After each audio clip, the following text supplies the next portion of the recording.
اما بعد فقد قال اللہ تبارک و تعالی كما ورد فی سورۃ الاعراف اعوذ باللہ من الشیطان الرجیم بسم اللہ الرحمن الرحیم فالذین آمنوا به وعزروه ونصروه واتبعوا النور الذی انزل معه اولئک هم المفلحون صدق اللہ العظیم رب اشرح لي صدري ويسر لي امري واحلل عقدة من لساني يفقهوا قولي اللهم ربنا الهمنا رشدنا واعذنا من شرور انفسنا اللهم صل على عبدك ونبيك ورسولك وحبيبك وخليلك محمد وبارك وسلم وسلم وبارك على جميع الانبياء والمرسلين وعلى ملائكتك المقربين وعلى عبادك الصالحين وعلینا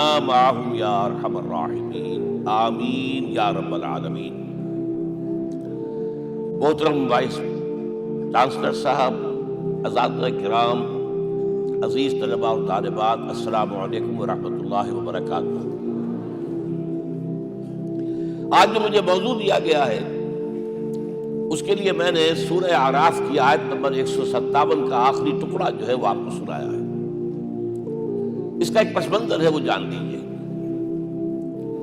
آپ کو معلوم ہے کہ جب حضرت موسیٰ بنی اسرائیل کو لے کر مصر سے نکلے ہیں، اس کے بعد مرحلہ آیا کہ اللہ تعالیٰ نے حضرت موسیٰ کو کوہ طور پر طلب فرمایا تورات عطا کرنے کے لیے۔ ان کی غیر حاضری میں ایک فتنہ کھڑا ہوا اور کچھ لوگوں نے ایک بچڑا بنا کر اس کی پرستش شروع کر دی بنی اسرائیل میں سے، سامری کا بنایا ہوا بچڑا۔ جب حضرت موسیٰ واپس آئے انہوں نے یہ دیکھا تو بہت غضبناک ہوئے، اور پھر اللہ تعالیٰ کے حکم سے فیصلہ ہوا کہ 12 قبیلوں میں سے جن لوگوں نے بھی یہ شرک کیا ہے ان کو انہی قبیلوں کے لوگ خود قتل کریں۔ کئی ہزار اسرائیلی قتل ہوئے۔ یہ بہت بڑا یوں سمجھیے کہ پرج ہوا ہے اس قوم کے اندر۔ اس کے بعد پھر مزید اللہ تعالیٰ کی خدمت میں استغفار کے لیے حضرت موسیٰ علیہ السلام اپنے 70 بڑے بڑے سردار جو تھے 12 قبیلوں کے، ان کو لے کر حاضر ہوئے۔ وہاں انہوں نے استغفار کیا اور ایک دعا کی، پروردگار وَاكْتُبْ لَنَا حَسَنَةً فِي الدُّنْيَا وَالْآخِرَةِ، ہمارے لیے نیکی کا اندراج کر دے، دنیا میں بھی آخرت میں بھی۔ جواب ملا اللہ تعالیٰ کی طرف سے، دیکھو عذاب تو میں جس کو چاہوں گا دوں گا، اور ویسے میری رحمت ہر شے کے ساتھ موجود ہے، ہر شے کا وجود میری رحمت سے ہے، لیکن ایک میری خاص رحمت ہے جو میں لکھ رکھوں گا ان لوگوں کے لیے جو میرے نبی امی آخری رسول ان پر ایمان لائیں گے صلی اللہ علیہ وسلم۔ وہ جب آئیں گے اور وہ نیکی کا حکم دیں گے، بدی سے روکیں گے، پاکیزہ چیزوں کو حلال قرار دیں گے، ناپاک چیزوں کو حرام قرار دیں گے، نوع انسانی کے اوپر جو بوجھ تھے جو اس وقت ہوں گے ان کو اتاریں گے۔ وہ جب آئیں گے تو جو لوگ فالذین آمنوا بہ نمبر 1، وعزروہ نمبر 2، ونصروہ نمبر 3، واتبعوا النور الذی انزل معہ اولئک هم المفلحون، جو لوگ ان پر ایمان لائیں گے، ان کی تعظیم اور توقیر کریں گے، ان کی مدد کریں گے، اور جو نور ان کے ساتھ نازل کیا جائے گا یعنی قرآن، اس کی پیروی کریں گے، وہ ہوں گے جو فلاح پانے والے ہوں گے، میری خصوصی رحمت سے حصہ ان کو ملے گا۔ اب یہاں پہلے تو دعا کر لیجئے، اللہم ربنا اجعلنا منہم، اے اللہ ہم سب کو ان میں شامل فرما دے جو تیرے نبی کے ساتھ تعلق کی ان 4 بنیادوں کی شرائط کو پورا کر سکے، تقاضوں کو پورا کر سکے۔ اب ذرا ان میں سے ایک ایک کو لیجئے۔ ایمان جانی پہچانی چیز ہے، ایمان جسے کہتے ہیں، اس کی تشریح میں جانے کی ضرورت نہیں، وقت بھی محدود ہے، لیکن ایک بات سمجھنے کی ہے بہت ضروری۔ ایمان کے 2 لیول ہیں، ایک قانونی ایمان ہے جس کی بنا پر ہم ایک دوسرے کو مسلمان سمجھتے ہیں، اس کا تعلق اقرار باللسان کے ساتھ ہے، زبان سے کہنا اشہد ان لا الہ الا اللہ وحدہ لا شریک لہ واشہد ان سیدنا و مولانا محمد عبدہ و رسولہ. وہ ہندو تھا، سکھ تھا، پارسی تھا، عیسائی تھا، یہ کلمہ کہے اور اسلام میں آ گیا. لیکن یہ زبانی کلامی ایمان جو ہے یہ انسان کی سیرت و کردار پر اثر انداز نہیں ہو سکتا. یہی وجہ ہے آج ہم دیکھ رہے ہیں مسلمان ہی جھوٹ بھی بول رہا ہے، مسلمان ہی بے ایمانی بھی کر رہا ہے، مسلمان ہی خیانت بھی کر رہا ہے، مسلمانوں کے لیڈر ملینز کی خیانت کر رہے ہیں. یہ کون سب مسلمان ہیں؟ وہ اس کی وجہ کیا ہے کہ ہم صرف قانونی مسلمان ہیں اور ہمارا ایمان قانونی ایمان ہے. اس کے لیے اسلام کا لفظ قرآن میں آیا ہے سورہ حجرات میں، قالت الاعراب آمنا قل لم تؤمنوا ولکن قولوا اسلمنا. اے نبی یہ بدو کہہ رہے ہیں ہم ایمان لے آئے، ان سے فرما دیجئے تم ہرگز ایمان نہیں لائے ہو، یوں کہو کہ ہم مسلمان ہو گئے ہیں. ولما يدخل الايمان في قلوبكم، ابھی تک ایمان تمہارے دلوں میں داخل نہیں ہوا. بہرحال اللہ کا شکر ہے اس نے ہمیں مسلمانوں میں پیدا کر دیا، ورنہ ہم میں سے کتنے ہوتے اگر کہیں اور پیدا ہو گئے ہوتے تو نعمت اسلام سے بھی ہم بہرہور ہو سکتے. کیا کر سکتے؟ اصل ایمان ہے جب وہ دل میں داخل ہو جائے، یقین بن جائے. اسی لیے بچپن میں یاد کیا ہوگا ایمان مجمل، آمنت باللہ کما ہوا باسمائہ و صفاتہ وقبلت جمیع احکامہ اقرار باللسان و تصدیق بالقلب. جب تصدیق بالقلب ہوگی تو اب اس کے تقاضے جو ہیں عملی پیدا ہوں گے. ان تقاضوں میں سے ایک میں 2 حدیثوں کے حوالے سے آپ کے سامنے رکھ رہا ہوں. پہلی حدیث حضرت عبداللہ بن عمرو بن العاص رضی اللہ تعالیٰ عنہ سے مروی ہے، لا یؤمن احدکم حتی یکون ہواہ تبعا لما جئت بہ. دیکھو تم میں سے کوئی شخص مومن نہیں ہو سکتا جب تک کہ اس کی خواہش نفس تابع نہ ہو جائے اس شریعت کے، اس قانون کے، اس ہدایت کے جو میں لے کر آیا ہوں. اگر عملاً تابع نہیں ہوئے تو حقیقتاً مومن نہیں ہو.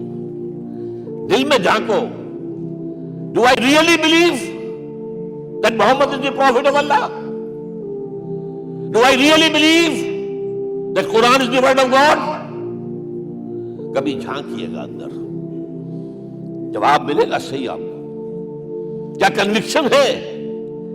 کنوکشن ہو اور پھر حضور کی پیروی نہ ہو، حضور کے احکام کی پابندی نہ ہو، اللہ کے قوانین کی پابندی نہ ہو، کیسے ممکن ہے؟ حضور تو فرماتے ہیں صلی اللہ علیہ وسلم ایک ایسی بد اخلاقی اور کج خلقی پر صرف اسے کوئی گناہ کبیرہ بھی نہیں کہیں گے. فرمایا ایک مرتبہ واللہ لا یؤمن، واللہ لا یؤمن، واللہ لا یؤمن، خدا کی قسم فلاں شخص مومن نہیں ہے، خدا کی قسم فلاں شخص مومن نہیں ہے، خدا کی قسم فلاں شخص مومن نہیں ہے. صحابہ کانپ گئے، کون بدبخت ہے جس کے بارے میں فرمایا جا رہا؟ پوچھا گیا من یا رسول اللہ. جواب سنیے اور اپنے غریبانوں میں جھانکیے. وہ شخص الذی لا یامن جارہ بوائقہ، وہ شخص جس کی شرارتوں کی وجہ سے اس کا پڑوسی چین میں نہیں ہے، امن میں نہیں ہے، وہ مومن نہیں ہے. خدا کی قسم نہیں ہے، خدا کی قسم نہیں ہے. کیسے علیحدہ کر لیں گے اس ایمان کو اعمال سے اور ایمان کو اخلاق سے؟ آگے چلیے، وہ جو حدیث حضرت ابو ہریرہ سے، اور یہ متفق علیہ، صرف بخاری کی نہیں ہے، بخاری جمع مسلم. لا یؤمن احدکم حتی اکون احب الیہ من والدہ وولدہ والناس اجمعین.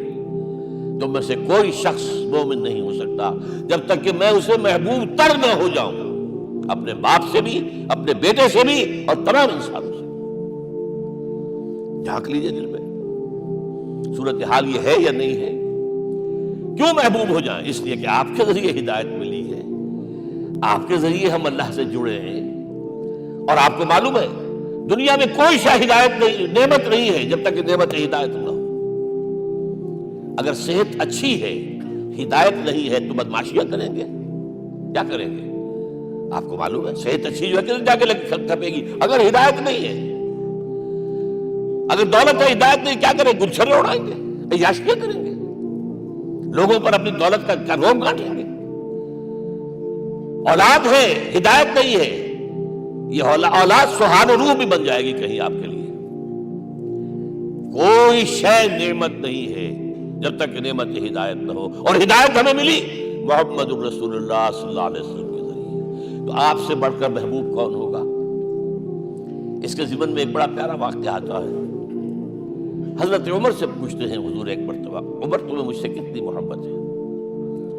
اندازہ کیجئے کہ اب کس قدر اپنائیت کسی سے ہوتی ہے تب یہ سوال ہوتا ہے، عمر تمہیں مجھ سے کتنی محبت ہے؟ عرض کیا حضور مجھے آپ دنیا کے ہر انسان سے زیادہ محبوب ہیں۔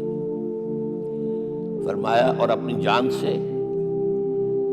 ذرا سا توقف کیا، دل میں جھانکا، ہاں حضور اب میں یہ بھی کہتا ہوں کہ میری جان سے بھی زیادہ عزیز ہے مجھے۔ آپ نے فرمایا الان عمر اب پہنچے ہو جو مقام ہے، اب درکار ہے، جو مطلوب ہے، تو محبت اس درجے کی، اطاعت اس درجے کی، اگر نہیں ہے تو ایمان نہیں ہے۔ ہاں قانونی ایمان ہے، آپ مسلمان ہیں، اللہ کا شکر ہے، بہت بڑا فضل ہے۔ اب اگلے بات پر آئیے، عزروہ، ان کی توقیر، ان کی تعظیم کرے۔ یہ تعظیم کس درجے میں؟ اب وقت بہت کم ہے، میں صرف آپ کو سورہ حجرات سے مثال دے رہا ہوں۔ فرمایا گیا یا ایھا الذین آمنوا لا ترفعوا اصواتکم فوق صوت النبی ولا تجهروا له بالقول كجهر بعضكم لبعض ان تحبط اعمالكم وانتم لا تشعرون۔ اے ایمان والو، کبھی اپنی آواز کو حضور کی آواز سے بلند تر نہ کر دینا، کبھی جس طرح بلند آواز سے ایک دوسرے سے بات کرتے ہو ایسے نہ کر بیٹھنا، مبادا تمہارے سارے اعمال حق ہو جائیں اور تمہیں پتہ بھی نہ چلے۔ تم تو کہو گے میں نے کوئی گناہ کبیرہ تو نہیں کیا، میں نے کوئی ڈاکہ نہیں ڈالا، چوری نہیں کی، کوئی زنا نہیں کیا، کوئی شراب نہیں پی، لیکن یہ سوء ادب، لا ترفعوا اصواتکم فوق صوت النبی ولا تجهروا له بالقول كجهر بعضكم لبعض ان تحبط اعمالكم وانتم لا تشعرون۔ یہاں ایک میں عملی بات بھی آپ کے سامنے رکھ دوں، صحابہ کے بارے میں تو بات سمجھ میں آ گئی کہ اپنی آوازیں پست رکھیں، ہم کیسے کریں؟ ہمارا ایک طرز عمل ہونا چاہیے۔ اگر کسی گفتگو میں کوئی شخص کہ حضور نے یہ فرمایا ہے، کبھی یہ نہ کہے میں نہیں مانتا، ہاں توقف کر لیں، بھائی میں تحقیق کروں گا کہ واقعی حدیث صحیح ہے یا نہیں ہے، ٹھیک، ضروری نہیں کہ جو کہہ دیں مان لیں آپ۔ محدثین نے کتنی محنتیں کر کر کے چھانٹی کی ہے، لہذا یہ، لیکن فوراً اگر آپ نہیں میں نہیں مانتا، یہ عقل کے خلاف ہے، یہ فلاں ہے، یہ وہ ہے، یہ ہے کہ جو آپ سوء ادب کے مرتکب ہو رہے ہیں نبی اکرم صلی اللہ علیہ وسلم کی بارگاہ میں۔ ہاں توقف کریں، غور کریں، تحقیق کریں، معلوم ہو کہ یہ حدیث پختہ نہیں ہے، مستند نہیں ہے، پھر دوسری بات ہے۔ اور یہ جان لیجئے ہمارا جو معاشرہ ہے اس کا ایک قانونی جو ہے احاطہ ہے، یہ بھی سورہ حجرات کی پہلی آیت ہے، یا ایھا الذین آمنوا لا تقدموا بین یدی اللہ ورسولہ، اللہ اور اس کے رسول کے احکام کا دائرہ ہے، اس کے اندر اندر رہو، باہر نہیں نکل سکتے، لیکن اس دائرے کے اندر ایک مرکزی شخصیت جس کی دل آویزی، جس کا حسن سلوک، جس کا حسن کردار، جس کا حسن اخلاق مرکز بن جائے، تمام لوگوں کی جذباتی محبت کا مرکز بن جائے، اگر یہ نہیں ہوگا تو معاشرہ مضبوط نہیں ہوگا۔ محض قانون اور دستور پر معاشرہ مضبوط نہیں ہوتا۔ کسی شخصیت، اب آپ کو معلوم ہے آخر ہندوستان کے معاشرے میں گاندھی کا ایک مقام ہے کہ نہیں ہے؟ آخر یہ سارا معاملہ چل رہا ہے اسی کے گرد کے نہیں؟ ماؤ تم کے معاملہ ہے ہی نہیں ہے؟ یہ سارا معاملہ دنیا میں عام لوگ کہہ دیتے، ریشنلسٹ لوگ، کہ ان چیزوں کی کیا ضرورت ہے؟ بھائی قانون دیکھنا چاہیے، دستور دیکھنا چاہیے، حکم دیکھنا نہیں، بھائی جذباتی وابستگی ہے۔ ایک ہستی تو ایسی ہو کہ جس کے کچھ کہنے پر فوراً زبانیں بند ہو جائیں، اور اس کا نقشہ میں سعودی عرب میں دیکھتا ہوں، اگر وہاں کے دو بدو لڑ رہے ہوں سخت اور ایک دوسرے کو کھانے کو دوڑ رہے ہوں، کوئی شخص کہتے صلی علی النبی، فوراً خاموش، معلوم ہوتا ہے آگ کے اوپر کسی نے پانی ڈال دیا، خاموش، صلی علی النبی، صرف یہ کہنے سے۔ یہ جذباتی وابستگی اگر محمد سے نہیں ہے صلی اللہ علیہ وسلم تو آپ کا معاشرہ کبھی مضبوط نہیں ہوگا۔ یہ مرکزی شخصیت، یہ مرکز ہے، اسی لیے ان کے احترام کا یہ درجہ ہے، کیونکہ اس سے کیا ہوگا؟ تمہارا شیرازہ بکھر جائے گا۔ اگر ان کے ساتھ جذباتی محبت نہیں ہوگی تمہارا شیرازہ بکھر جائے گا۔ یہ آیا معاملہ۔ اب میں آپ کو بتانا چاہتا ہوں تعظیم ہمارے ہاں اصل میں بدقسمتی سے ہم سیرت کی تقریریں کرتے ہیں، حضور کی عظمت بیان کرنے کی کوشش کرتے ہیں. کچھ لوگ تو خیر حضور کی زلفیں ہیں، حضور کی آنکھیں ہیں، حضور کی کملی ہے، حضور کا سایہ نہیں تھا وغیرہ، یہ باتیں اپنی جگہ ہے، ہر چیز ٹھیک ہے. لیکن یہ جان لیجئے حضور کی اصل عظمت ایک نبی اور رسول کی حیثیت سے ہے، اور وہ شے وہ ہے جہاں جبرائیل کے بھی پر جل رہے ہیں، اس کی حقیقت کون جانتا ہے؟ میں ایک مثال دے رہا ہوں آپ کو کہ حضور 100 میں مثال رکھا کرتے تھے. آج روزہ رکھا، شام کو افطار نہیں کیا، وہ رات کو چل رہا ہے روزہ، اگلے روز پھر وہ کنٹینیو کر رہا ہے شام تک. 2 دن کا 100 میں مثال، 3 دن کا بھی رکھتے تھے. صحابہ نے اجازت چاہی، حضور ہمیں بھی اجازت دے دیں. نہیں، آج کیا حضور آپ تو رکھتے ہیں، ہمیں منع کرتے ہیں. اب سنیے، ایکم مثلی، تمہیں سے کون ہے مجھ جیسا؟ ابھی تو عند ربی، میں تو اپنے رب کے پاس رات گزارتا ہوں. ہوا یطعمنی ویسقین، وہ مجھے کھلاتا اور پلاتا ہے. کیا سمجھیں گے ہم؟ کیا ہماری سمجھ میں آئے گا؟ یہ معاملہ نبوت کے جو اسرار و رموز ہیں، ان کا جو مقام اور مرتبہ ہے، وہ کوئی نبی پہچان سکتا، غیر نبی تو پہچان ہی نہیں سکتا. ایک ڈاکٹر کا کیا مقام ہے اپنے فن میں، وہ کوئی ڈاکٹر ہی سمجھ سکے گا نا، غیر ڈاکٹر کہاں سمجھے گا؟ اور حقیقت میں وہی سمجھے گا جو اس سے بھی اوپر کا ڈاکٹر ہے، نیچے والا تو نہیں سمجھ سکتا. جو کمتر ہے وہ تو صرف اوپر دیکھے گا، اللہ اللہ خیر صلاح. جو اوپر ہے اور ظاہر ہے محمد سے اوپر کوئی نہیں صلی اللہ علیہ وسلم. یہی وجہ ہے، دیکھیے شیخ سعدی کو کیا کہنا پڑا، یا صاحب الجمال و یا سید البشر من وجهك المرير قد نور القمر لا يمكن الثناء كما كان حقه بعد خدا بزرگ دوئی قصہ مختصر. اے محمد صلی اللہ علیہ وسلم، آپ کی ثنا جیسے کہ حق ہے ہو ہی نہیں سکتی. غالب اس سے بھی آگے گیا، میں بات ابھی آپ کو سناتا ہوں شعر اس کا. آپ کی ثنا کا حق ادا ہو ہی نہیں سکتا. بس ہم یہ جانتے ہیں اللہ کے بعد آپ کا مقام. غالب جو آگے گیا ہے کہتا ہے، غالب ثنائے خواجہ بیزداں گزاشتے کہاں ذات پاک مرتبہ دان محمد است. اے غالب، ہم نے تو حضور کی ثنا تو اللہ کے حوالے کر دی ہے، اس لیے کہ وہی ذات پاک جانتا ہے مرتبہ محمد کا کیا ہے صلی اللہ علیہ وسلم. ہم بیان کرنے کی کوشش کریں گے تو توہین کر بیٹھیں گے.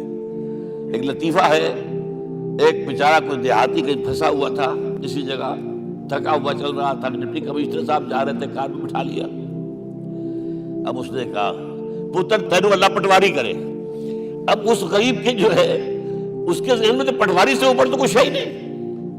اس کے قلم سے جو ہے ادھر کا انتقال ادھر ہو گیا، ادھر کی زمین ادھر چلی گئی. تو ڈی سی کو وہ تعریف کر رہا ہے اپنے سمجھ کے مطابق، پٹواری کرے. تو ہم کہیں پٹواری والا معاملہ نہ کریں. ہاں، ایک پہلو ایسا ہے جس کے حوالے سے حضور کی عظمت ہماری سمجھ میں آئے گی. حضور ایک انسان کی حیثیت سے کیا تھے، ایک باپ کی حیثیت سے آپ کا کیا طرز عمل تھا. ذرا یاد کیجئے، جگر گوش ہے رسول حضرت فاطمہ بطول رضی اللہ تعالیٰ عنہ، وہ حاضر ہوتی ہے، ابا جان دیکھیے چکی پیس پیس کر یہ گھٹے پڑ گئے میرے ہاتھ میں، یہ کنویں سے پانی لاتی ہوں، مشکی دیکھیے یہاں پر بدیاں پڑ گئی. حضور اب تو عام لوگوں پر بھی آسانیاں ہیں، لوگوں کے ہاں غلام آ گئے ہیں، کنیزیں آ گئی ہیں، مال و دولت آ گئی ہے. مجھے بھی کوئی غلام کنیز عطا ہو جائے.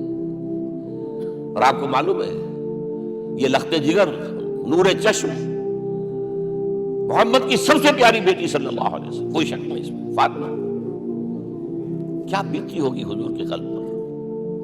لیکن فرمایا، کیا بیٹی، یہ دنیا کی چیزیں ہمارے لیے نہیں ہیں، میں تمہیں اس سے بہتر شے دیتا ہوں. تسبیح فاطمہ ہر نماز کے بعد 33 مرتبہ سبحان اللہ، 33 مرتبہ الحمدللہ، 33 مرتبہ اللہ اکبر کہہ لیا کرو. لیکن سوچ لیجئے دل پر کیا گزری ہوگی صلی اللہ علیہ وسلم. حضرت عائشہ سے پوچھئے، حضرت خدیجہ سے پوچھئے، حضور کیسے شوہر تھے، آپ سے زیادہ خواتین کے حق میں نرم، گھر کے کام کا جھاڑو دے رہے ہیں، کپڑے جو ہے بوسیدہ انہیں سی رہے گھر میں بیٹھے ہوئے، یہ کام کرتے تھے۔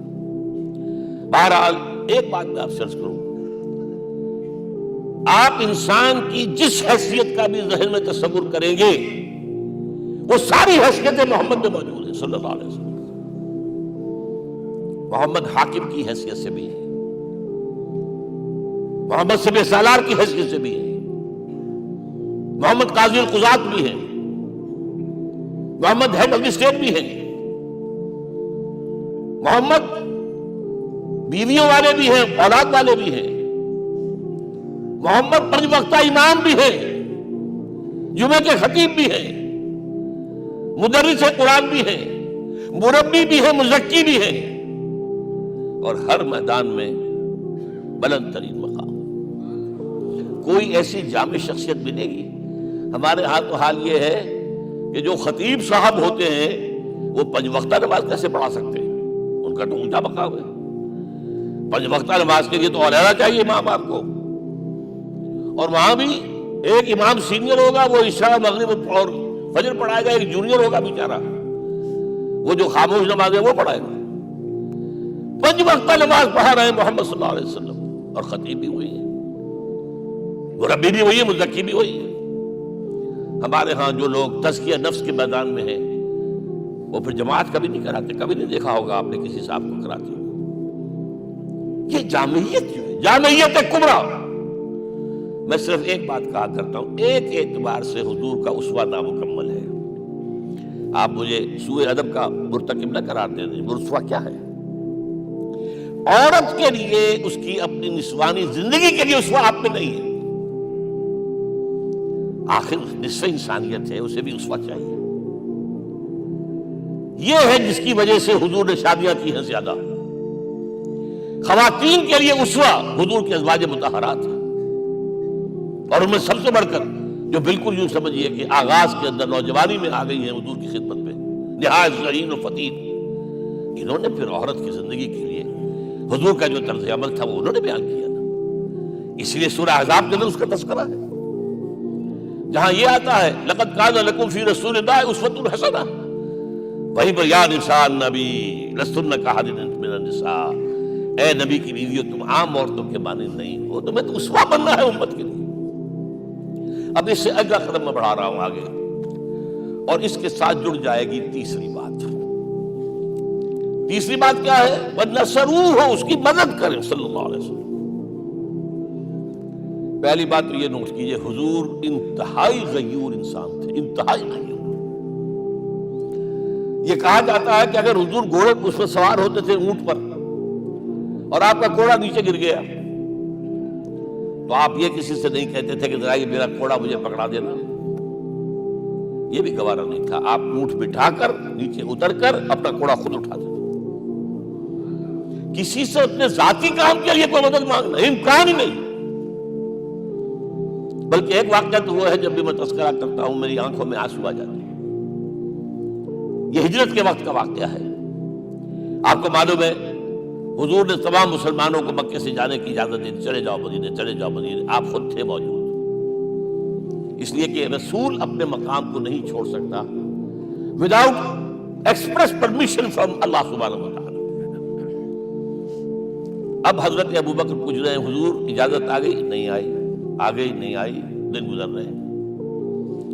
حضرت عائشہ کی روایت ہے ایک روز ہم نے دیکھا دوپہر کے وقت آ رہے ہیں حضور، کپڑے سے اپنا سر جو ہے ڈھانپا ہوا ہے۔ عرب میں دوپہر کے وقت وزٹ کرنا جو ہے یہ ان کے خلاف دستور ہے، ان کی تہذیب کے خلاف ہے، یہ قیلولے کا وقت ہوتا ہے۔ حیران ہوئے، آتے ہی فرمایا ابو بکر ہجرت کی اجازت ہو گئی۔ اب انتہائی خوشی سے اور بڑی امید میں کہ بڑی شاباش ملے گی، حضرت ابو بکر فرماتے عرض کرتے ہیں حضور میں نے 2 اونٹیاں تیار کر رکھی ہیں، خوب کھلا پلا کے انہیں فرما کیا ہوا ہے، یہ ہجرت میں ہمارے کام آئے گی۔ حضور تھوڑا سا توقع فرماتے ہیں، پھر کہتے ہیں اچھا ٹھیک ہے، ایک میں استعمال کروں گا لیکن میں اس کی قیمت ادا کروں گا۔ حضرت ابو بکر رو پڑے، حضور مجھ سے یہ مغایرت، سائے کے طرح کے ساتھ رہنے والا، اس سے یہ مغایرت، ذرا سے اشارے پر اپنی کم سن بیٹی پیش کر کے نکاح کے اندر اس سے یہ مغایرت رو پڑے. لیکن حضور کی اپنی غیرت تھی، میں قیمت دوں گا. اب بتائیے مدد کا کے لیے درکار تھی؟ مدد تھی ان کے مشن کے لیے. مشن دو حصوں میں تھا، اس کو جانیے. آج کچھ علمی باتیں آ رہی ہیں. حضور کے مشن کے دو حصے، ایک ابتدائی جو تمام انبیاء اور رسول کا تھا، ایک تکمیلی جو صرف محمد کا صلی اللہ علیہ وسلم. ابتدائی کیا ہے؟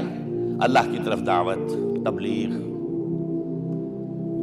جو دعوت قبول کر لیں ان کے لیے بشارت، بشیر کہ تمہارے لیے آخرت میں جنت ہے، نعمتیں ہیں. رد کر دیں ان کے لیے نذیر، خبردار کرنے والے، جہنم کے لیے تیاری کر لو. داعی اللہ، اللہ کی طرف بلانے والے، سراجا منیرہ، روشنی کے چراغ. یہ حیثیتیں مشترک ہیں تمام انبیاء کرام. تمام انبیاء بشیر بھی تھے، نذیر بھی تھے، داعی بھی تھے، سراج منیر بھی تھے. اگرچہ ان تمام حیثیتوں میں بھی حضور کا سب سے اونچا مقام علیحدہ نمایاں ہے، لیکن حیثیتیں بنیادی طور پر مشترک ہیں. ایک حیثیت تکمیلی، اور وہ کیا ہے؟ اے نبی، جو دین آپ کو دیا گیا ہے صرف تبلیغ نہیں، صرف تعلیم نہیں، اس کو قائم کر کے دکھاؤ نظام زندگی کی حیثیت سے. 3 مرتبہ قرآن میں یہ الفاظ حضور کے لیے آئے ہیں: هو الذی ارسل رسولہ بالہدی ودین الحق لیظہرہ علی الدین کلہ. 3 دفعہ سورہ توبہ میں یہ الفاظ آئے، سورہ صف میں یہ الفاظ آئے، سورہ فتح میں یہ الفاظ آئے. وہی اللہ جس نے بھیجا ہے اپنے رسول کو صلی اللہ علیہ وسلم، الہدا قرآن حکیم، ہدایت کاملہ، اور نمبر 2 دین حق. یہ 2 چیزیں دے کر بھیجا. کس لیے؟ تاکہ اس دین کو غالب کرے پورے نظام زندگی پر. یہ معاملہ ذرا سوچئے. اور یہ حضور کے لیے 3 دفعہ، اور کسی اور نبی کے لیے 1 دفعہ بھی نہیں. قرآن مجید کے اس نقطے کو ذہن نشین کر لیجیے. اصل میں یہ کیا ہے؟ اسے ہم یوں کہیں گے، ایک ہے نبوت و رسالت، ایک ہے تکمیل نبوت و رسالت. ہمارے ہاں ختم نبوت کے اوپر تو زور دیا گیا ہے، اور صحیح دیا گیا ہے، ایمان کا ہمارا جز ہے. حضور کے بعد کسی نے بھی دعویٰ کیا نبوت کا، وہ جھوٹا کذاب دجال. جس نے مانا وہ بہرحال دائرہ اسلام سے خارج ہے، اور جو بھی کچھ ہوا کرے. یہ چونکہ قانونی بات تھی، اس لیے اس کا حق ادا کیا علماء کرام نے. واقعہ ہے کہ اس میں کوئی کمی نہیں رکھی، لیکن حضور کی فضیلت اس میں نہیں ہے. فرض کیجئے کہ نبوت چلی آ رہی تھی ہموار طور پر، ایک جگہ آ کے ختم ہو گئی، تو فضیلت کون سی ہوئی؟ نہیں، نبوت و رسالت تدریجاً ترقی کرتے ہوئے اپنے نقطۂ عروج کو پہنچ کر ختم ہوئی. یہ ہے فضیلت. اب آپ سوچئے، الہدا دیا گیا حضور کو، تو کیا تورات میں ہدایت نہیں تھی؟ سورہ اعراف کی آیت ہے، سورہ مائدہ کی، انا انزلنا التوراۃ فیہا ھدی ونور. ہم نے نازل کی تھی تورات، اس میں ہدایت میں تھی، نور بھی تھا. ہم مانتے ہیں اللہ کی کتاب تھی. وہی فرمایا ہے انجیل فیہا ھدی ونور، اس میں ہدایت میں تھی، نور بھی تھا. پھر یہ الہدا قرآن آیا. یہ کیا ہے؟ ہدایت نے درجہ بدرجہ ترقی کرتے ہوئے قرآن میں آ کر کامل ہو گئی. ہدایت کامل. وجہ کیا ہے؟ انسان کا شعور بھی تو درجہ بدرجہ بڑھا ہے. ایک وقت تھا ہمارا بچپن تھا، فکر کے اعتبار سے، سوچ کے اعتبار سے، علم کے اعتبار سے. ہمارے آباء و اجداد کبھی جو رہتے تھے غاروں کے اندر یا کبھی آئے ہیں تو کیا تھا ان کے پاس؟ اب اس وقت جو ہے کسی کو آپ پرائمری کے بچے کو پی ایچ ڈی ڈاکٹر رکھ دیجئے ٹیوٹر، تو کیا پڑھائے گا تو وہی جو پرائمری کا بچہ سمجھ سکے. لہذا وہ جو کہا گیا تھا آدم کو اس زمین کی خلافت دیتے، فَإِمَّا يَأْتِيَنَّكُم مِّنِّي هُدًى فَمَن تَبِعَ هُدَايَ فَلَا خَوْفٌ عَلَيْهِمْ وَلَا هُمْ يَحْزَنُونَ. یہ ہدایت رفتہ رفتہ آئے گی آئے گی آئے گی آئے گی. اور یہ بات جان لیجئے، پروفیسر ڈاکٹر محمد شریف نے جو کتاب لکھی ہے فلسفے کی تاریخ پر، اس میں بتایا ہے کہ 1200 برس انسانی تاریخ کے بہت ہی پروڈکٹیو ہے فلسفیانہ فکر کے لیے. From 600 BC to 600 AD 1200 years سارے فلسفے اسی میں پیدا ہوئے. سقراط، بختار، افلاطون اور یہ سب نکل گئے، اور کنفیوشس بھی آ گیا، تاؤ بھی آ گیا، اور بدھ بھی آ گیا، جین بھی آ گیا، سب آ گئے، سب آ گئے. گویا کہ انسان جب کچھ سوچ سکتا تھا، جتنا سوچ سکتا تھا سوچ چکا. اور یہ بھی سنا دوں، حضرت عیسیٰ نے کہا تھا اپنے حواریوں سے، ڈپارٹنگ جو میسج تھا، مجھے ابھی تم سے اور بھی بہت باتیں کرنی تھی، لیکن تم ان کا تحمل نہیں کر سکو گے. جب وہ فارقلیت آئے گا صلی اللہ علیہ وسلم تو تمہیں سب کچھ بتائے گا. لہذا جب انسان بلوغت کو پہنچا ہے فلسفیانہ فکر کے اعتبار سے، تب، اور یہ بھی نوٹ کر لیجئے، بہت اہم بات کہہ رہا ہوں، چند مہینے غار حرا کی تنہائیوں میں اللہ تعالیٰ نے حضور کو وہ سارا ذہنی سفر طے کرایا ہے. کیا کرتے تھے حضور جا کر غار حرا میں؟ کبھی سوچا آپ نے؟ اگر آپ یہودیوں میں پیدا ہوئے ہوتے تو یہودی طرز پر آپ عبادت کرتے. اگر کہیں عیسائیوں میں پیدا ہوتے تو عیسائیوں کی طرف پر آپ تو نہیں تھے.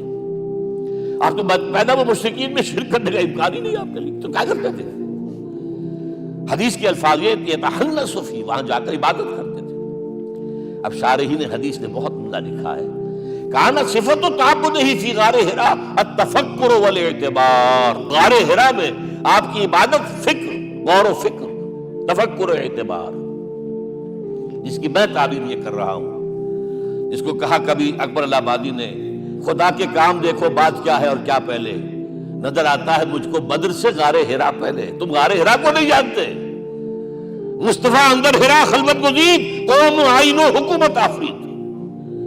The most productive part of the period life of Muhammad is that which he passed in غار حرا. فکر کی ساری جو ہیں بلندیاں طے کی، تب آیا ہے اقرا بسم ربک. اب اللہ کا الہدا شروع ہوا ہے. اچھا، اسی طرح نمبر 2، دین حق مکمل ہوا ہے. ورنہ جب ہم کبھی غاروں میں رہتے تھے کسی میونسپلٹی کا بھی سوال نہیں، نظام کسے کہیں گے؟ پھر یہ ہے کہ قبائلی نظام آیا، چلیے ایک شیخ ہے اس کا کہنا ماننا ہے سب کو، کچھ نظام تو بن گیا نا. اور نظام جہاں آئے گا جکڑ بندی ہو جائے گی. اب تم فلاں قبیلے کے شخص ہو، اس کا قبیلے کا سردار یہ، تمہیں حکم ماننا پڑے گا. اس قبیلے کی روایت یہ، تمہیں پیروی کرنی پڑے گی. You have to do it whether you like it or not. پھر آپ کی سٹی اسٹیٹس وجود میں آئی، پھر امپائرز وجود میں آ گئی.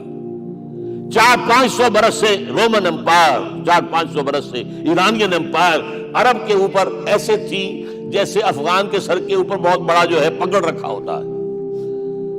کتنا بڑا ہوتا ہے. وہ کسی نے شعر کہا بھی تھا، مجھے تو اب یاد نہیں، کہ سر پہ باندھے ہوئے پورا افغانستان. میرا خیال شاید ضمیر جعفری. تو کیا تھا یہ جزیرہ نما عرب؟ یہ جزیرہ کہلاتا ہے الجزیرہ. الجزیرہ اس لیے کہ نیچے آپ کو معلوم ہے بحیرہ عرب، ادھر جو ہے خلیج آ رہی ہے آخر تک، ادھر سے بحیرہ قلزم جا رہا ہے، اور پھر خلیج عقبہ آ گئی ہے. تو یہ سارا جو ہے جزیرہ نما ہے، اس سے پیننسولا. لیکن عرب کے اوپر 2 اور ہیں، عراق عرب، شام عرب. عراق عرب پر قبضہ ایران کا، شام عرب پر رومیوں کا. اور جب یہ سلطنتیں بن گئیں تو گویا کہ انسان شکنجے میں آ گیا. ظلم، محنت کرے کسان، عیش کرے جاگیردار، اور بادشاہ محل بنائے. لگان وہاں سے آ رہا ہے. از جفائے دے خدایاں کشتے دہقانہ خراب. کرگے پر بیٹھا ہوا کوئی کھدر بن رہا ہے، ٹیکس دو. بادشاہ محل بھی بنائے گا، عیاشیاں بھی کرے گا، سارا نسوانی حسن جو ہے کوہ قاف کا لے آئے گا اپنے ہاں، اور پھر فوج بھی رکھے گا. ذرا تم نے گردن اٹھائی تو تمہاری سرکوبی کرنے کے لیے فوج تیار ہے. یہ جب جکڑ بند آئی ہے انسان پر، تب محمد کو بھیجا گیا ہے. دلی بیٹ، اسے آزاد کرانے والا، دین حق دیا گیا. یہ دین حق قرآن مجید میں اسی لیے کہا گیا، یہ میں کہہ رہا ہوں تکمیل رسالت النبوت. الیوم اکملت لکم دینکم واتممت علیکم نعمتی ورضیت لکم الاسلام دینا. آج میں نے تمہارے لیے تمہارے دین کو کامل کر دیا ہے. یہ مکمل نظام زندگی ہم نے دیا ہے، پہلے تھا ہی نہیں. لہذا کسی اور نبی سے یہ نہیں کہا گیا کہ اس کو غالب کرو، میں نے آپ کو بتا دیا کہیں نہیں ہے، نہ نوح نہ ہود نہ صالح نہ ابراہیم نہ موسیٰ نہ عیسیٰ، کوئی بھی نہیں۔ اور حضور سے کہا گیا یہ دین اب غالب کرو۔ اگر صرف تم کتاب میں لکھ کر دے جاؤ اور اس کے مثال پیش نہ کر سکو، دنیا کہے گی بہت اچھی شاعری ہے۔ آج بھی آپ کو معلوم ہے دی ریپبلک کتاب زندہ ہے، لیکن آج تک ایک دن کے لیے بھی وہ نظام کہیں قائم ہوا ہے؟ ہم یہی کہیں گے کہ ٹھیک ہے یہ جو ہے ایک خواب ہے، اللہ اللہ سلام، اس کے سوا کیا یوٹوپیا ہے؟ اس نظام کو قائم کر کے دکھاؤ۔ اب آپ اس کو اینالائز کر لیجئے، اچھی طرح سمجھ لیجئے۔ It was the revolutionary role which was assigned to محمد صلی اللہ علیہ وسلم۔ نظام کو بدلنا، اسی کا نام تو انقلاب ہے۔ انقلاب اسے کہتے ہیں۔ دنیا میں دو نظام ایک جگہ نہیں ہو سکتے، مذہب 100 بھی ہو سکتے ایک جگہ۔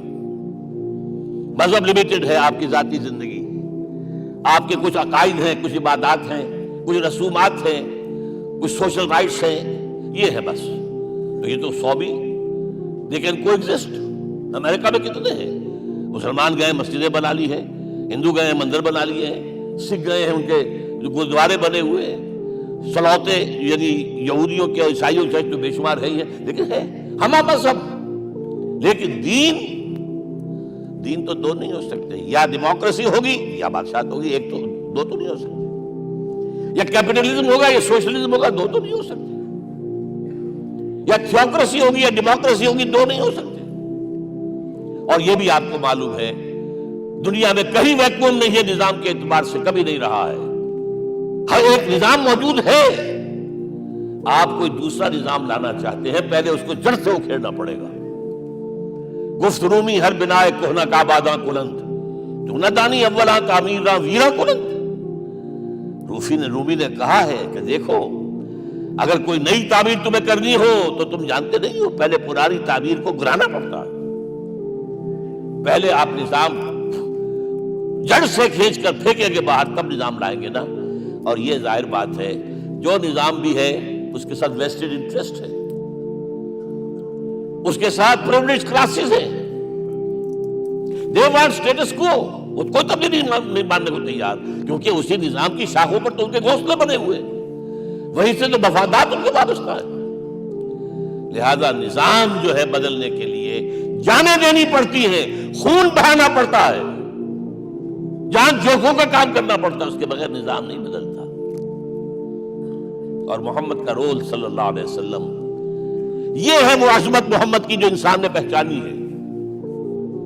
میں 3 گواہیاں آپ کے سامنے پیش کر رہا ہوں، 1 from the east, 2 from the west, 3 کئی ملوے ہیں۔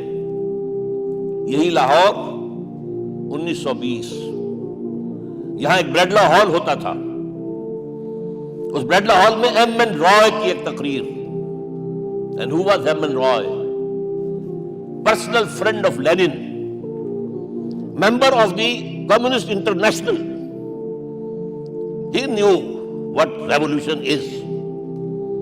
اور اس نے ہسٹوریکل رول آف اسلام تقریر کی لاہور کے اندر 1920 میں، اور اس نے کہا تاریخ انسانی کا عظیم ترین انقلاب ہوتا جو محمد نے برپا کیا صلی اللہ علیہ وسلم۔ میں تو اس کی ذہانت کی داد دیے بغیر نہیں رہا۔ اس نے کہا بعض مورخین یہ جو فتوحات کی ہیں صحابہ کرام نے، ان کو سمجھ بیٹھتے ہیں جیسے اٹیلا نے فتوحات کی ہیں یا چنگیز خان نے کی ہے یا کسی اور، کہاں وہ کہاں یہ، وہاں صرف تباہی آتی تھی۔ اور محمد صلی اللہ علیہ وسلم کے پیروکاروں نے جب دنیا فتح کی ہے، نئی تہذیب دی ہے، نیا تمدن دیا ہے، نیا نظام دیا ہے، روشنی دی ہے، علوم کو تازہ کیا ہے، علوم ایجاد کیے ہیں۔ یہ ہے وہ انقلاب جو محمد نے برپا کیا صلی اللہ علیہ وسلم۔ یہ کتاب آج بھی ہندوستان میں چھپتی ہے، بمبئی میں، دی ہسٹوریکل رول آف اسلام۔ اور میں سمجھتا ہوں کہ ہندو ہے، کمیونسٹ ہے اور گواہی دے رہا ہے۔ دوسرا، یہ تو چونکہ بڑی ریسنٹ پاسٹ کی بات ہے، ڈاکٹر مائیکل ہارٹ ایک کتاب لکھتا ہے دی 100، اس کا سب ٹائٹل کیا ہے؟ A selection and gradation of the 100 most influential personalities of the human race, human history۔ پوری انسانی نسل میں سے ان لوگوں کو چن لو جنہوں نے اس کی تاریخ کے دھارے کے رخ کو موڑا، ادھر جا رہا تھا ادھر کر دیا، ادھر جا رہا تھا ادھر کر دیا۔ جن لوگوں نے بھی تاریخ کا دھارا موڑا، پہلے سلیکٹ کر لو، سلیکشن۔ 100 آدمی کا نام آ گئے، اب گریڈیشن، ان میں سب سے زیادہ کس نے کیا، اور ٹاپ پر لایا محمد کو صلی اللہ علیہ وسلم۔ یہ کتاب تو اویلیبل ہے، پڑھیے۔ اور چونکہ عیسائی ہے اور حضرت عیسیٰ کو نمبر 3 پر لے گیا، غور کیجئے۔ نمبر 2 پر لایا نیوٹن کو، بابا طبیعت، اور پھر کہتا ہے naturally I owe an explanation, میں عیسائی ہوتے ہوئے I am placing Muhammad at top. How?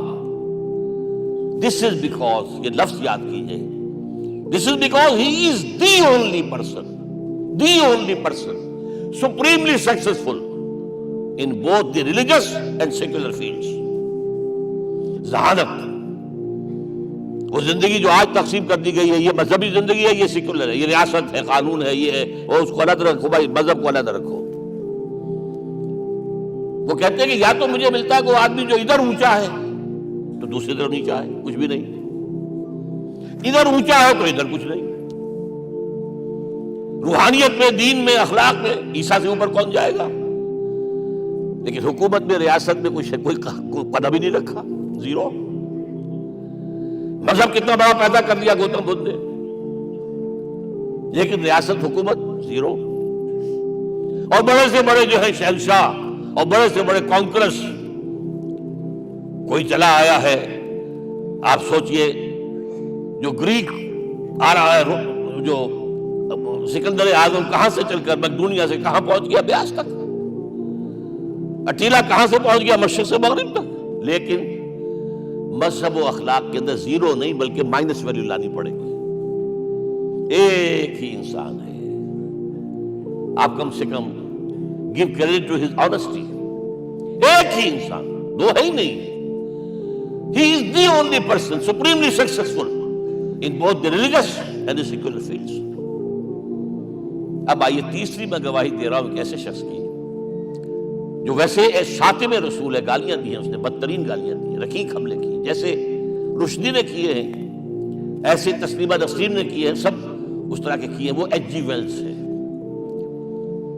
Fiction story writer, historian بھی ہے، 2 کتابیں ہیں اس کی تاریخ پر، تاریخ انسانی عالم، short history of the world and concise history of the world.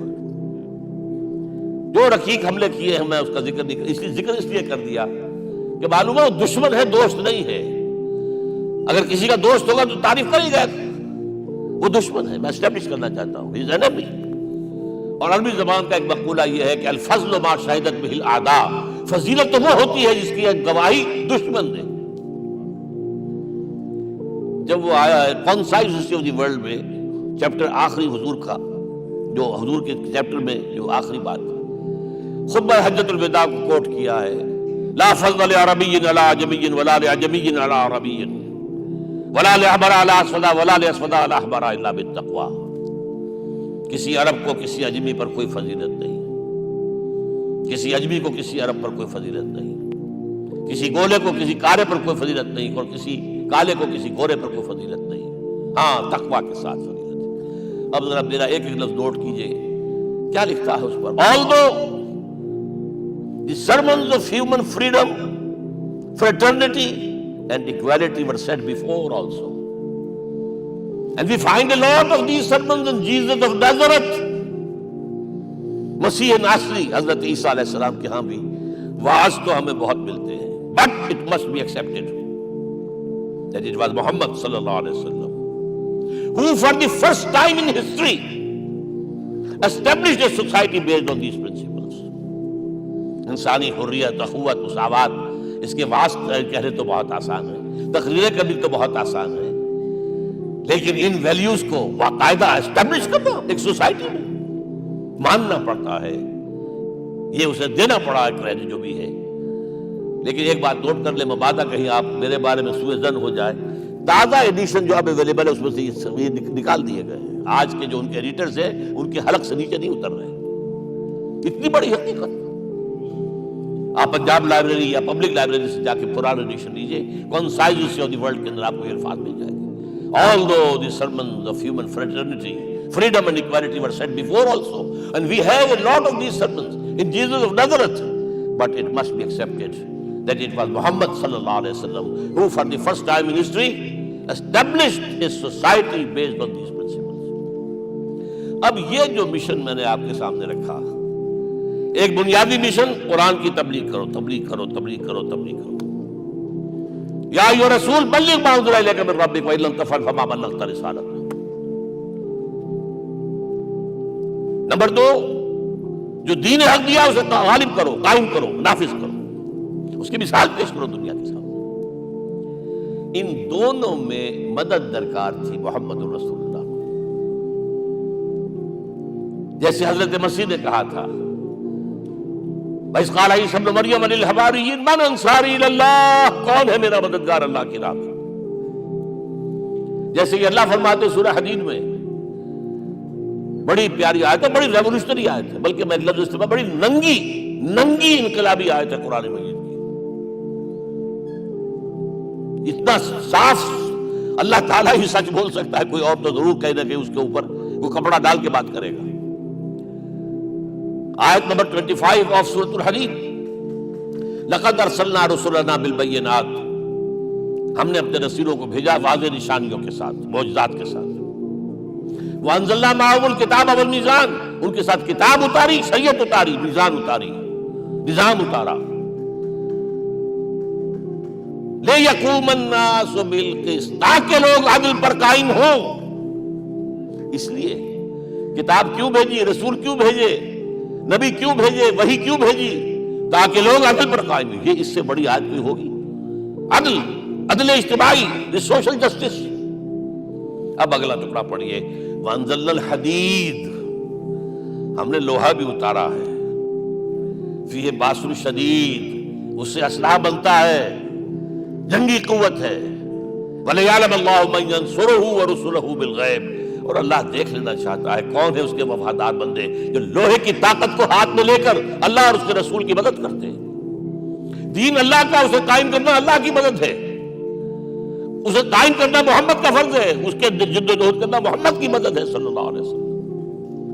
یہ تھی نصرت. اور یہ نصرت آپ کو معلوم ہے حضور کی زندگی میں صحابہ نے کرام نے کی ہے کہ نہیں کی؟ جو شخص ایمان لایا فوراً داعی بن گیا، فوراً. ابو بکر ایمان لائے، اور 6 جو ہیں عشرہ مبشرہ میں سے چوٹی کے صحابہ، وہ ان کی دعوت پر ایمان لائے. سعد بن ابی وقاص، طلحہ، زبیر، عثمان، سعید بن زید، یہ سب کون ہیں؟ حضرت ابو بکر کی دعوت. نوجوان ہیں، مصعب بن عمیر کو گھر سے نکال دیا چچا نے، اور برہنہ کر کے نکالا ہے کم وقت نے، اس لیے کہ باپ مر گیا تھا، بہت دولت چھوڑ گیا تھا. ماں نے بڑے ناز و نام میں پالا تھا. کہتے ہیں 200 درہم کا جوڑا اس کا بن کر آتا تھا شام سے، جیسے کبھی ہم کہتے تھے کہ پنڈت نہرو کے کپڑے جو ہے پیرس سے سل کر آتے ہیں. اور جہاں سے گزر جاتا تھا مصعب، کتنا اس نے لگایا ہوتا تھا عطر کے، پوری گلی جو ہے وہ خوشبو سے جو ہے بھر جاتی تھی. چچا نے بلایا، تم جو یہ گلچھرے کر رہے ہو اپنے باپ کی دولت پر نہ، اور تم اسے کہتے ہو کافر، نکل جاؤ گھر سے. وہ چلنے لگے. یہ واز اے ٹین ایجر، چلنے لگے. وہ سمجھا تھا کہ میرے یہ کہنے سے اس کے تو اس کو تارے نظر آ جائیں گے، یہ فوراً جو ہے توبہ کرے گا، پلٹ آئے گا. چلنے لگے تو اسے اور غصہ ہے، یہ کپڑے بھی اسی باپ کے ہیں، اتارو. وہی اتارے کپڑے. مادرزاد برہنہ ہو کر ماں کے پاس گئے. ماں نے آنکھوں پر ہاتھ رکھا، وہ سب کیا ہوا ہے؟ فرمایا امی میں موحد ہو گیا ہوں، یہ ہے توحید. اور اب جا کر حضور کے دامن میں بیت ارقم میں اب ہم وقت کارکن ہیں، قرآن اتر رہا ہے، پڑھ رہے ہیں، سمجھ رہے ہیں، قرآن اتر رہا ہے، یاد کر رہے ہیں. اور اس کے بعد جب کہا تھا مدینے والوں نے بیت عقبہ اولیٰ پر کہ حضور ہمارے سے آپ کی ملاقات تو سال کے بعد ہی ہوگی، درمیان میں تو آپ کو معلوم ہے خون سی ہے، کوئی قافلہ بچ کے نہیں آ سکتا، تو اب آپ ہمیں کوئی اپنا شاگرد دیجئے. مصعب بن عمیر کو حضور نے کہا جاؤ ان کے ساتھ. وہاں ان کا نام پڑ گیا المقری، پڑھانے والا، قرآن پڑھانے والا. 75 آدمی اگلے سال لے کر آ گیا ہے، اور اسی سے بیعت عقبہ ثانیہ ہوئی ہے، اور ہجرت کا راستہ کھل گیا. اور اس کو ایک دفعہ حضور نے دیکھا، مسجد کے دروازے کے سامنے سے گزر رہا تھا. مصعب پھٹا ہوا کمبل تھا جسے پہلے بیٹا ہوا تھا. حضور کی آنکھوں میں آنسو آ گئے. غزوہ احد میں شہید ہوا کس طرح؟ علم بردار تھا، ایک ہاتھ پر وار پڑا ہے، کٹ کے گر گیا، ایک ہاتھ سے تھاما، دوسرے پر بھی گر گیا، دونوں جو بچے ہوئے حصے تھے اس سے تھاما. پھر جب ختم ہو گئے اس کے بعد جو ہے جب دفن کر رہے تھے تو حضور کے سامنے پرابلم لایا گیا. مصعب کے جسم پر تو کوئی کپڑا ہی نہیں تھا سوائے ایک چادر کے، ایک دھوتی. اللہ اللہ خیر. اور شہید کا کفن ہوتا ہے اس کا اپنا لباس. حضور وہ اتنا چھوٹی ہے وہ چادر کہ پاؤں ڈھانپتے ہیں تو سر کھل جاتا ہے، سر ڈھانپتے ہیں تو پاؤں کھل جاتے ہیں. فرمایا سب کو ڈھانپ دو کپڑے سے اور پیروں پر گھاس ڈال دو. That was the last dress which Musab got. تو یہ لوگ جو تھے محمد رسول اللہ والذین معہ، یہ ساتھی حضور کے جنہوں نے حضور کے مشن میں آپ کا ساتھ دیا. اور ایک خاص مرحلے کا تو میں آپ کے سامنے ذکر ہی کر دوں، اس لیے کہ دین کی اقامت، دین کا غلبہ، اس میں تو جہاد اور قتال آئے گا لا محالہ. Nobody is going to allow you to change the system. اگر سسٹم بدلتا ہے تو اس کے ساتھ جو مفادات بدلتے ہیں وہ ختم ہو جاتے ہیں، جو پریولیجز ہیں وہ ختم ہو جاتے ہیں. لہذا جب غزوہ بدر کا مرحلہ آیا ہے حضور نے مجلس شورا منعقد کی اور آپ نے جو وہی سے آپ کو بتا دیا گیا تھا، دیکھو ایک قافلہ آ رہا ہے شمال سے، مال غنیمت سے لدا پھدا ہے اور 50 صرف اس کے ساتھ محافظ ہیں. ایک لشکر آ رہا ہے جنوب سے ویل کانٹے سے لیس، اور اللہ نے وعدہ کیا ہے کہ ایک پر ضرور تمہیں فتح دے گا، بتاؤ کدھر چلے. یہ اصل میں کسی بھی سپہ سالار کے لیے وقت ہوتا ہے کہ اپنے ساتھیوں کے مورال کا اندازہ کریں. کچھ ہوں گے ہم جیسے کمزور بھی، انہوں نے کہا کہ حضور پہلے قافلے کی طرف چلے، آسانی سے فتح بھی ہو جائے گی اور ہتھیار مل جائیں گے. ہمارے پاس تو ہتھیار بھی نہیں ہے، گنتی کے لوگوں کے پاس تلواریں بھی نہیں سب کے پاس، تو 50 آدمیوں کے ہتھیار تو ملیں گے. پھر لشکر سے نمٹ لے. اب حضور کہہ رہے ہیں اشیرونی اشیرونی اشیرونی. حضرت مقداد بن اسود کھڑے ہوتے ہیں، حضور ہمیں موسیٰ کے ساتھی نہ سمجھیے جنہوں نے کہہ دیا فَذَهَبْ أَنْتَ وَرَبُّكَ فَقَاتِلَا إِنَّا هَاهُنَا قَاعِدُونَ. ہم موسیٰ کے ساتھی نہیں ہیں، ہم آپ کے جانثار ہیں. آپ جو آپ کی نیت ہے آپ بسم اللہ کیجیے، اب آپ کو کیا پتا ہمارے ذریعے آپ کو اللہ تعالیٰ آنکھوں کی ٹھنڈک عطا فرمائے. حضور پھر فرمائے مجھے مشورہ دو، مجھے مشورہ دو. تب خیال آیا سعد ابن عبادہ رضی اللہ تعالیٰ عنہ کو جو رئیس انصار تھے، ہو نہ ہو یہ ہماری طرف روئے سفن ہے، کیونکہ بیعت عقبہ ثانیہ جس کے نتیجے میں ہجرت ہوئی ہے اس میں طے یہ ہوا تھا کہ اگر یہ مکے والے مدینے پر حملہ آور ہوں گے آپ کو ختم کرنے کے لیے، ہم آپ کی حفاظت ایسے ہی کریں گے جیسے اپنے بیوی بچوں کی. اور ابھی مدینے پر حملہ ہوا نہیں ہے، حضور پری ایمپٹ کر رہے ہیں، باہر نکل کر مقابلہ کرنا چاہ رہے ہیں. تو گویا کہ انصار کور نہیں ہوتے اس کے اندر، اس لیے بار بار اشیرونی مجھے مشورہ دو. اب سعد بن عبادہ کھڑے ہوتے ہیں، کانک تعنینا یا رسول اللہ صلی اللہ علیہ وسلم، اے اللہ کے رسول شاید آپ کا روئے سخن ہماری جانب ہے. فإنا آمنا بک وصدقناک، ہم آپ پر ایمان لا چکے ہیں، ہم نے آپ کی تصدیق کی، اب ہمارے پاس چوائس کون سا ہے؟ اگر آپ آگے چلیں ہم پیچھے چلیں گے، اگر برق الغماد تک پہنچیں گے ہم اپنی اونٹنیوں کو دبلا کر دیں گے. یمن کا آخری شہر جو ہے برق الغماد، اور اگر آپ ساحل سمندر پر کھڑے ہو کر اپنی سواری سمندر میں ڈالیں گے ہم بھی ڈالیں گے. بہرحال یہ مراحل ہیں کہ جن سے گزر کر حضور نے اللہ کے دین کو غالب کیا اور قائم کیا، اور اس ہر خطرے پر، ہر مرحلے پر صحابہ کرام نے آپ کا ساتھ دیا. جہاں آپ کا پسینہ گرا وہاں انہوں نے اپنے خون کی ندیاں بہا دی. محمد رسول اللہ والذین معہ اشداء علی الکفار رحماء بینہم. یہ ہے در حقیقت عظمت محمد صلی اللہ علیہ وسلم. آج کے دور میں سمجھ لیجیے اچھی طرح، یہ دور جس کا کہ فاتح ہے حضور، فاتح سے مطلب افتتاح کرنے والے، اس دور میں اجتماعی نظام کی اصل اہمیت ہے. اجتماعی نظام غلط ہے، ایکسپلائٹیٹو ہے. تقسیم دولت کا نظام غلط ہے. کیا ہوگا؟ ایک طرف دولت جمع ہوگی، ایکومولیشن آف ویلتھ، ایک طرف بھوک، افلاس، فاقہ ہوگا. شاہ ولی اللہ دہلوی کہتے ہیں کہ جس معاشرے میں تقسیم دولت کا نظام غلط ہو جائے، یہ دو دھاری تلوار ہے، دو دھاری دونوں طرف کاٹتی ہے. ایک طرف دولت جمع ہوگی تو عیاشیاں ہوں گی، بدماشیاں ہوں گی، کچھ چرے ہوں گے، وہ بھی خراب، معاشرے کے لیے خراب. اور ایک طرف فقر ہوگا اور بھوک ہوگی اور فاقہ ہوگا، یہ بھی خراب. اس لیے کہ حضور فرماتے ہیں کاد الفقر ان یکون کفرا، فقر تو انسان کو کفر کی حد تک پہنچا دیتا ہے، لہذا فقر کل نظام کو توڑنا ہوگا۔ یہ الفاظ شاہ ولی اللہ دہلوی رحمۃ اللہ علیہ کے، جو 12ویں صدی ہجری کے مجدد ہیں۔ اس نظام کو بدلنا، اب آپ سوچئے حضور صلی اللہ علیہ وسلم نے جب اپنے اس مشن کی تکمیل کر لی، تو میں اب دو باتیں آپ کو بتا رہا ہوں۔ چونکہ حضور کی بعثت صرف عرب کے لیے نہیں تھی، صرف عربوں کے لیے نہیں تھی، صرف ملک عرب کے لیے نہیں تھی۔ اگر یہ ہوتا تو آپ کا کام مکمل ہو گیا تھا، پورے عرب میں اللہ کی حکومت قائم ہو گئی، ایک ایک شخص تک قرآن پہنچ گیا۔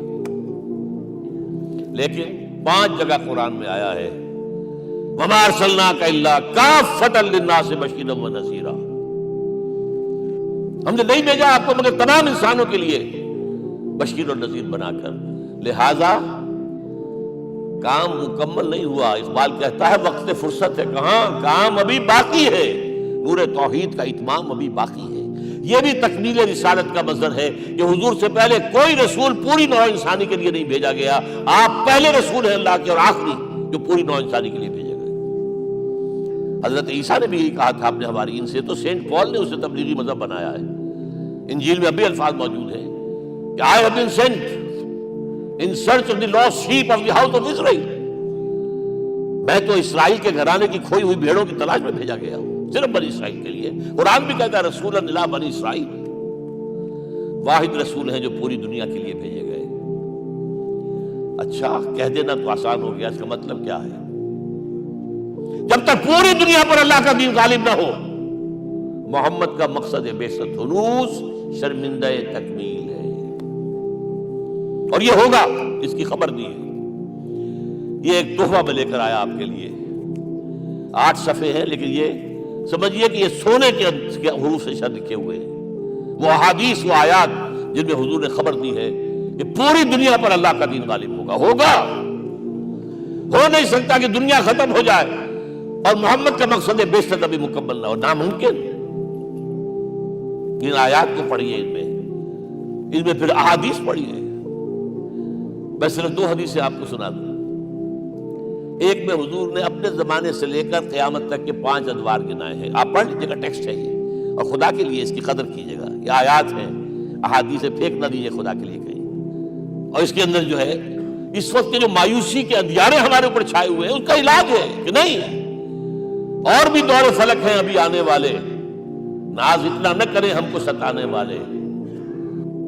بہرحال حضور نے جب اپنا مشن عرب کی حد تک مکمل کر لیا، تو اب ایک بات نوٹ کیجئے، خطبہ حجۃ الوداع 1.25 لاکھ کا مجمع، حضور نے اپنے اس خطبے میں اپنی تعلیمات کے جو اہم نکات تھے انہیں اور دہرایا 3 مرتبہ ایک بات کی ہے۔ لاؤڈ اسپیکر تو تھا نہیں، پہلے آپ ادھر رخ کرتے تھے، آپ کہتے تھے کچھ، ادھر لوگ آدمی آگے کھڑا ہوا اس کو آگے پہنچاتا اور آگے پہنچاتا تھا، پھر آپ سامنے رخ کر کے کہتے تھے، پھر بائیں طرف رخ کر کے 3 مرتبہ، ایک لفظ 3 مرتبہ۔ آخر میں ایک سوال کیا ہے، الا هل بلغت، دیکھو لوگوں میں نے پہنچا دیا یا نہیں؟ کیونکہ قرآن میں تحدید آئی تھی، اے نبی، یا ایھا النبی بلغ ما انزل الیک من ربک وان لم تفعل فما بلغت رسالتہ، اے نبی جو کچھ تم پر نازل کیا گیا اللہ کی طرف سے پہنچا دو، اور اگر نہیں کیا تو رسالت کا حق ادا نہیں ہوگا۔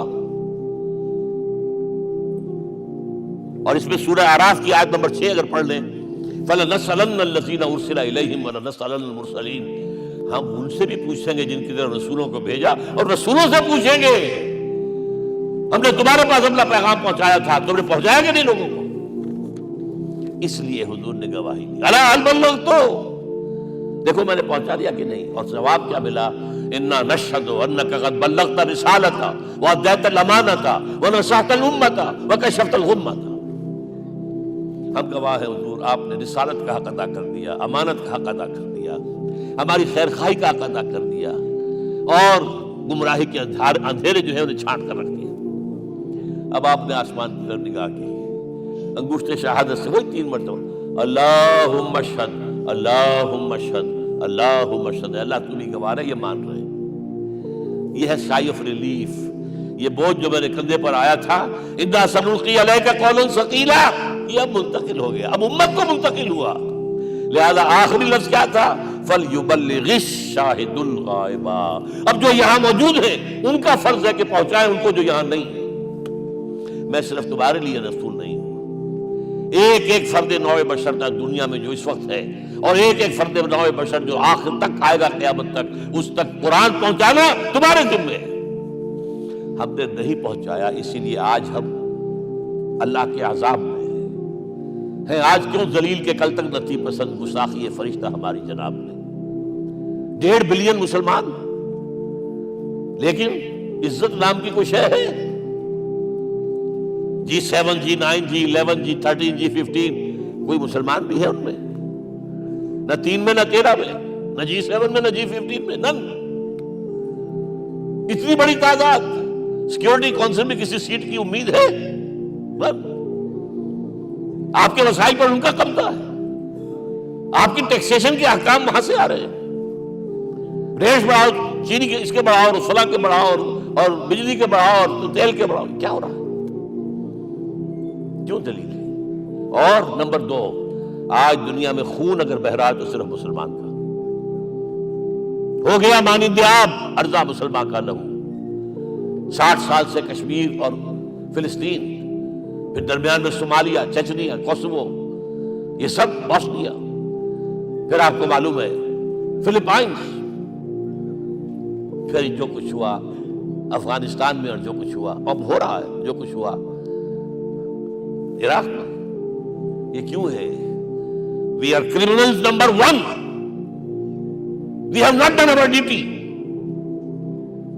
ہم نے قرآن کو اپنا امام نہیں بنایا، دوسروں کے سامنے کیا پیش کریں گے؟ ہمارا اپنا سارا نظام سود کے اوپر مبنی ہے. بہرحال پہلا فرض یہ ہے، اب اس کو پہنچاؤ. اور یہاں تک فرمایا بلغوا عنی ولو آیۃ، پہنچاؤ میری جانب سے چاہے ایک ہی آیت. preach on my behalf. یہ کام جو ہے، جو کہا گیا تھا، واقعہ یہ کہ میں 50 برس سے کر رہا ہوں، یہ آج کی بات نہیں ہے. تکمیل اور تدوین فن میں جو بھی حفیظ کا حصہ ہے، نصف صدی کا قصہ ہے، 2-4 برس کی بات نہیں. میں میڈیکل کالج کے زمانے سے درس قرآن دے رہا ہوں. جب یہ طلبہ کے اجتماعات کے درمیان درس قرآن ہوتا تھا، جماعت اسلامی کا رکن تھا تو درس قرآن ہوتا تھا. اور اس کے بعد سے میری زندگی کا بیشتر وقت اس میں لگا، بیشتر اور بہتر. یہ حضور کا حکم ہے، پہنچاؤ میری جانب سے چاہے ایک ہی آیت پہنچاؤ. اچھا نمبر 2، اب حکم دیا گیا، اس کی مثال میں دے رہا ہوں آپ کے سامنے. جب ایران کے ساتھ جنگ شروع ہوئی ہے تو سپہ سالار افواج ایران رستم نے وفد بلایا ہے. اے عربو، تم پہلے بھی ہم پر حملے کیا کرتے تھے، لیکن پہلے لوٹ مار کر کے واپس چلے جاتے تھے. یہ جان لیجئے، یہ ہسٹری کا ایک موقع ہے خاص، کہ ایک سیٹلڈ سیویلائزیشنز ہوتی ہیں، اور ایک وہ جو رہتے ہیں سطح مرتفع پر، وہاں پانی نہیں ہوتا، وہ فصل کہاں سے آ جائے گی. یا ریگستان میں جو وہاں بستے ہیں وہ کیا کرتے ہیں؟ وہ وقتاً فوقتاً جاتے ہیں، جپٹا مارتے ہیں، لوٹ مار کرتے ہیں، لے کر وہاں سے دولت آتے ہیں. اسی پر ان کی گزارا تھا. تو پہلے بھی آیا کرتے تھے، لوٹ مار کر کے چلے جاتے. اس دفعہ پیچھا بھی چھوڑ رہے، وجہ کیا؟ ایسی پیاری کئی روایتوں میں آیا ہے، الفاظ مختلف ہو سکتے ہیں. جو مسلمان وفد کا سربراہ تھا اس کا جواب سنیے. انا قد ارسلنا، دیکھو رستم، پہلے ہم خود آتے تھے، اب ہمیں بھیجا گیا ہے. اللہ نے بھیجا محمد کو، محمد نے بھیجا ہمیں صلی اللہ علیہ وسلم. اس لیے لنخرج الناس من ظلمات الجہالت الى نور الایمان ومن جور الملوک الى عدل الاسلام. اس لیے بھیجا گیا ہمیں کہ نوع انسانی کو شرک اور کفر کی جہالتوں سے نکال کر ایمان کی روشنی میں لائیں، اور بادشاہوں کے ظلم و ستم کے پنجے سے نجات دلا کر عدل اسلام. دیکھو ہمارا خلیفہ چٹائی پر بیٹھتا ہے، عمر رضی اللہ تعالی، اس کے تو کوئی خدم و حشم نہیں ہے، کوئی باڈی گارڈ نہیں ہے. ایک آیا تھا سفیر ایران کا، مدینے میں آ کر گھوما پھرا، کوئی محل نظر نہیں آیا اسے. پوچھتا ہے مسلمانوں سے، اے نا ملککم، بھائی تمہارا بادشاہ کہاں ہوتا ہے؟ جواب ملا، لیس لنا ملکن بل لنا امیر، ہمارا کوئی بادشاہ نہیں، ہمارا امیر ہے. کہاں ہے بھائی؟ ہمارے بیت المال کے کچھ اونٹ گم ہو گئے تھے کہ بھائی ملے نہیں، ہمارا خلیفہ تلاش کرنے گیا. اب اس نے کسی کو لیا ہوگا آئیڈینٹیفائی کر سکے، ڈھونڈ کر جا کر ایک جگہ دیکھا، دھوپ تیز ہو گئی تھی، حضرت عمر تھک گئے تھے، لہذا ایک درخت کے سائے میں اپنے کوڑے کا تکیہ بنا کر لیٹے ہوئے استراحت فرما رہے ہیں. کوئی خادم نہیں، کوئی خدم و حشم نہیں، کوئی باڈی گارڈ نہیں. اس وقت وہ کھڑے ہو کر کہتا ہے عمر تم عدل کرتے ہو، تمہیں کوئی خوف نہیں ہے. ہمارے بادشاہ ظلم کرتے ہیں، لوگوں کا خون پیتے ہیں، انہیں ہر وقت ڈر رہتا ہے، انہیں اونچی اونچی فصیلیں چاہیے، انہیں باڈی گارڈ چاہیے، انہیں حفاظتی دستے چاہیے. یہ مثال پیش کی ہے نا، یہ کوئی فیری ٹیلز تو نہیں ہے، یہ تو آج کی تاریخ ہے، 1400 برس پرانی تاریخ ہے بھائی، کوئی پرانی نہیں ہے، کوئی 10,000 سال پرانی بات نہیں ہے. اور وہی عمر ہے، انہیں بلایا گیا ہے بیت المقدس. وہاں جو مسلمانوں کا محاصرہ تھا وہ طول کھینچ گیا، فصیل بہت اونچی مضبوط، اور اندر ہر طرح کا رسم بھی موجود ہے، راشن بھی ہے، پانی بھی ہے. عیسائیوں کا قبضہ تھا، عیسائی پادری آئے فصیل پر، مسلمانوں تم اگر قیامت تک بھی یہاں پڑے رہے محاصرہ کر کے، یہ کبھی فتح نہیں ہوگا شہر. ہاں یہ فتح ہونا ہے، ہماری کتابوں میں ہے، لیکن ایک درویش بادشاہ کے ہاتھوں فتح ہوگا. تمہارے اندر ہمیں وہ درویشی نظر نہیں آ رہی. وہ چونکہ کچھ عرصہ ہو گیا تھا، شام میں پہنچ گئے تھے، خربوزے کو دیکھ کے خربوزہ رنگ پکڑتا ہے، اچھا لباس پہننا شروع کر دیا. اور وہاں تھے امین هذه الامہ ابو عبیدہ بن الجراح رضی اللہ تعالی عنہ، یکی عشرہ مبشرہ. ان کا فوراً کلک کیا، یہ بادشاہ مدینے میں بیٹھا ہوا تو ہے. یہاں سے ریکویسٹ کی گئی ہے آپ تشریف لائیے. اب 700 میل کا سفر ہے، کوئی ذاتی سفر نہیں، کسی بیٹے کے یہ کنووکیشن میں کے لیے نہیں گئے، کوئی انٹوریج نہیں ہے، کچھ نہیں.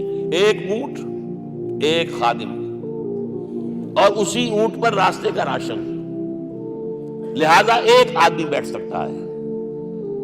اب ایک منزل خلیفہ اوپر تشریف فرما ہے اور خادم مہار پکڑ کر آگے چل رہا. اگلی منزل خادم اوپر بیٹھا ہے اور خلیفہ مہار پکڑ کے آگے چل رہا. جب آخری منزل آئی ہے تو باری ہو گئی اس خادم کی. اس نے ہاتھ جوڑ دیے، خدا کے لیے لوگ دیکھیں گے، مجھے ماریں گے، تمہیں شرم نہیں آئی؟ خلیفۃ المسلمین جو ہے وہ آگے آگے تمہارے چل رہے جو تم مراجمت تھے. حضرت عمر نے ڈانٹ پڑائی، اب دوڑو دوڑو، نہیں باری تمہاری ہے. وہ بیٹھا ہوا اوپر، حضرت عمر پھنکیل پکڑ کر آ رہے ہیں، اور بیچ میں کہیں کیچڑ آ گیا تھا، جوتیاں بھی ہاتھ میں پکڑی ہوئی ہیں. اب وہاں آتے ہی انہیں لے جایا گیا فصیل کے سامنے. انہوں نے اوپر سے اپنی کتابیں دیکھیں، ہاں یہی ہے درویش بادشاہ. یہ فتح نہیں ہوا تھا یروشلم، یہ ایک صلح کے طور پر انہوں نے دیا ہے، کھول دیا، آ جاؤ. اور انہوں نے شرط رکھوائی تھی کہ کہیں یہاں یہودیوں کو آباد نہیں ہونے دیں گے آپ. حضرت عمر نے اتنی رعایت کی تھی یہودیوں کے لیے کہ وہ یہاں آئے، اپنے مقدس مقامات کی زیارت کر کے جا سکتے ہیں، لیکن یہاں سیٹل نہیں ہو سکتے. اس لیے وعدہ تھا. یہ وعدہ جو ہے سلطان عبد الحمید خان تک چلا ہے. بڑی سے بڑی رشوت پیش کی تھی زائنسٹ نے، تمہارے سارے قرضے ہم ختم کر دیں گے، تم جو ہے ہمیں فلسطین میں آباد ہونے کا حق دے دو. نہیں، جو معاہدہ عمر کا تھا اس میں کوئی ترمیم نہیں کر سکتا. تو یہ مثالیں ہیں جو پیش کی گئی. میں تو کہا کرتا ہوں، جب میں نے پڑھا تھا کہ کرنل جمال عبد الناصر کی بیٹی سائیکل پر جاتی ہے کالج، جو لائی کی بیٹی بھی سائیکل پر کالج جاتی ہے، احساس ہوا تھا عظمت ہے نا، چاہے وہ کسی غیر میں ہو. اور واقعہ یہ ہے کہ میں بیان کرنے سے رہ نہیں سکتا. جب میں نے لال بہادر شاستری کے بارے میں سنا، he had no house in the whole of India. یہ تو بھارت کی ڈیموکریسی کا ایک معجزہ ہے. A person who doesn't own a house in the whole length and breadth of India and he rose to his position of prime minister. ہمارے ہاں کسی میونسپلٹی کا جو ہے ممبر نہیں بن سکتا. اس کی بیوی اپنے گھر میں خود کھانا پکاتی تھی، کوئی ملازم نہیں تھا. اور جب ہارٹ اٹیک ہوا ہے تاشقند میں، تو وہ جو برتن بات کی ہے اس نے ماتا جی سے کی ہے، بیوی سے نہیں کی. یہ ہماری مشرقی روایات ہیں، ماں کا مقام. لیکن یہ تمام مثالیں جو ہیں، پوری نوع انسانی 10 مرتبہ پیدا ہو کر ختم ہو جائے، حضرت عمر والی مثالیں نہیں لا سکتے. رات کو گشت کر رہے ہیں، ایک جگہ سے رونے کی آواز آئی، معلوم ہوا کہ بچے ہیں، بھوکے ہیں، رو رہے ہیں. ماں سے پوچھا گیا کیا معاملہ ہے؟ کہ کیا کروں، کچھ نہیں ہے، میں نے یہ آنڈی چڑھا دی ہے، چولہے کے اوپر آگ جلا دی ہے، بچوں سے کہا میں کچھ پک رہا ہے. ذرا انتظار کرو، سو جائیں گے. کام کیا ہے؟ ایسی کیسی دے بیت المال.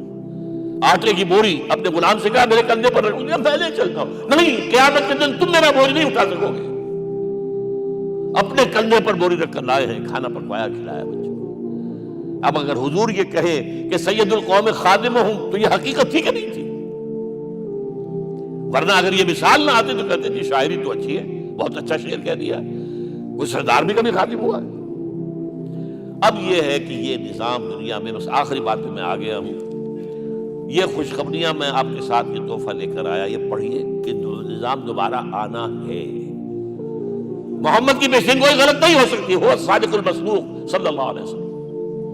اگرچہ ابھی ہمیں اور سزائیں ملنی ہیں، اور سخت سے سختر سزائیں آنی ہیں. ابھی آرمگڈون سر پر تنی ہوئی ہے، کھڑی ہوئی ہے، ملحمۃ العظمیٰ جسے حدیث میں کہا گیا. آرمگڈون پتہ نہیں آپ نے کبھی سنا ہے کہ نہیں سنا ہے. یہ بائبل کی آخری کتاب جو ریولیشن جان ہے اس میں ہے کہ ایک بہت بڑی جنگ ہوگی، گریٹر اسرائیل بنانے کے لیے بہت بڑی جنگ ہوگی. and you said the stage has been set for that. NATO تیار اسی کے لیے ہو رہا ہے دوبارہ. کس لیے؟ نیٹو چیف سے پوچھا گیا تھا کہ تمہارا دشمن جو تھا USSR تو ختم ہوا، گھٹنوں کے بل پڑا ہوا ہے، اب کس کے لیے اس کو ایکسٹینڈ کر رہے ہو اور آرگنائز کر رہے ہو؟ اب ہمیں مسلم فنڈامنٹلسٹ سے نمٹنا ہے. یہ ہے وہ کروسیڈ کا شروع ہوئی. یہودی اور عیسائی نیو کنزرویٹوز، نیو کونس، یہ دونوں جڑے ہوئے ہیں. ایک 5 پوائنٹ ایجنڈا ہے ان کا جس پر دونوں کا اتفاق ہے. تو ابھی ہم پر بڑے برے وقت آنے ہیں، ہمیں سزائیں ابھی اور ملنی ہیں، لیکن tables will be turned. دنیا میں اللہ کا دین قائم ہوگا، چاہے ابھی اور اپس اینڈ ڈاؤنز آئیں گے، لیکن ہوگا. لیکن ہوگی، وہ وقت آئے گا اللہ کا دین قائم ہوگا پوری دنیا میں. ایک حدیث میں آپ کو سنانے چلا تھا حضرت ثوبان سے رضی اللہ تعالیٰ عنہ، مسلم شریف کی روایت ہے. حضور نے فرمایا ان اللہ زوالی الارض، اللہ نے میرے لیے پوری زمین کو لپیٹ دیا. فرائیت مشارقہا و مغاربہا، میں نے اس کے سارے مشرق دیکھ لیے، سارے مغرب دیکھ لیے. وَإِنَّ أُمَّتِي سَيَبْلُغُ مُلْكُهَا مَا زُوِيَ لِي مِنْهَا، میری امت کی حکومت ان تمام علاقوں پر قائم ہو کر رہے گی جو اللہ نے زمین کو لپیٹ کر مجھے دکھا دی ہے. یہ ہونا ہے. And that is going to be the end of this world.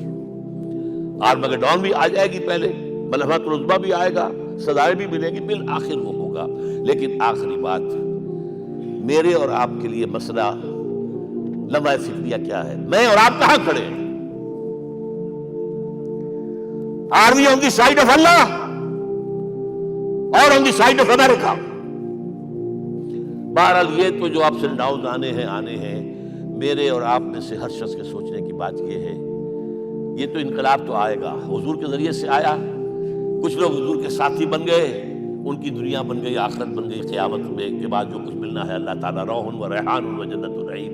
کچھ رہ گئے کہ چاہے سگا چچا تھا محروم رہ گئے، ابو لہب. آج بھی یہ قافلہ ادھر چل رہا ہے. اقبال نے بالکل ٹھیک کہا ہے کہ دنیا کو ہے پھر مار کا روح و بدن پیش، تہذیب نے پھر اپنے درندوں کو ابھارا، اللہ کو پابر دیے مومن پہ بھروسہ، ابلیس کو یورپ کی مشینوں کا سہارا.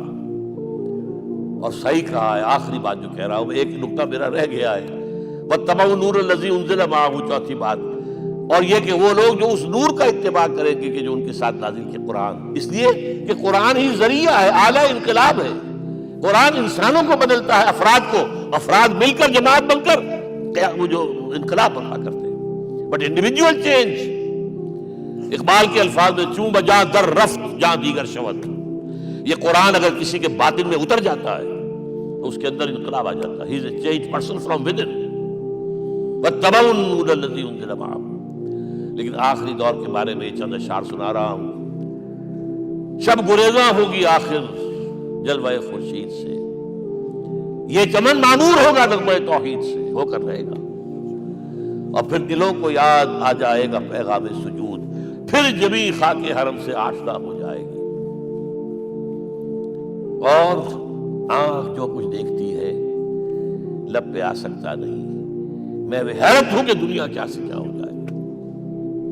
آب روان کبیر تیرے کنارے کوئی دیکھ رہا ہے کسی اور زمانے کے خواب، وہ زمانہ آنا ہے، لیکن دیکھنا یہ ہے کہ میرا اور آپ کا اس میں کتنا حصہ ہے۔ اقول قولی ھذا واستغفر اللہ لی ولکم ولسائر المسلمین والمسلمات۔